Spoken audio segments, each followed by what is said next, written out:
ఈరోజు మన జీవితాల్లో దైవిక సంరక్షణ మరియు ఆయన ఇచ్చే అద్భుతమైన శాంతి గురించి ధ్యానిద్దాం. పరిశుద్ధ గ్రంథము కీర్తనల గ్రంథం 23వ అధ్యాయం 1వ వచనంలో ఈ విధంగా సెలవిస్తోంది: యెహోవా నా కాపరి, నాకు లేమి కలుగదు. పచ్చికగల చోట్లను ఆయన నన్ను పరుండజేయుచున్నాడు.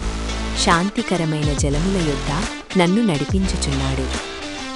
దేవుడు మన కాపరిగా ఉన్నప్పుడు మన ప్రతి ఆత్మీయ మరియు భౌతిక అవసరాన్ని ఆయనే స్వయంగా తీరుస్తాడు. ఈ లోకపు పరుగుల మధ్య మన ఆత్మ అలసిపోయినప్పుడు ఆయన చూపించే ఆ పచ్చిక బయళ్ళు మరియు శాంతికరమైన జలములు మనకు దైవిక విశ్రాంతిని, సేదతీర్పును ప్రసాదిస్తాయి. మనం ఎటు వెళ్లాలో తెలియక అయోమయంలో ఉన్నప్పుడు ఆయన మార్గదర్శకత్వం మనల్ని సురక్షితమైన ప్రదేశానికి నడిపిస్తుంది. ఆయన నీడలో మనం ఎల్లప్పుడూ క్షేమంగా ఉంటాము. ప్రార్థన. పరలోకపు తండ్రి, నీవే నా కాపరివైనందుకు నీకు వందనాలు.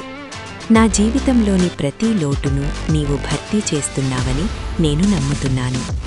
ఈ లోకపు ఆందోళనల మధ్య నీవు ఇచ్చే ప్రశాంతతలో నన్ను విశ్రమింపజేయుము. నీ అడుగుజాడల్లో నడవడానికి నాకు సహాయం చేయి. ఆమేన్.